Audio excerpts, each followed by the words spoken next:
Bristol Community College, Mathematics with Dan Avedikian, Math 060, Topics in Developmental Math, Section 1.4, Problem 18.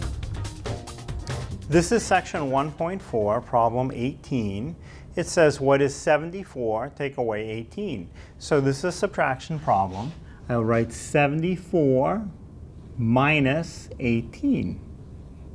And now to do this subtraction, I start with the rightmost column of digits, and I need to subtract 4 minus 8, but this is a case where I need to borrow because the 4 is not large enough to subtract 8 from it.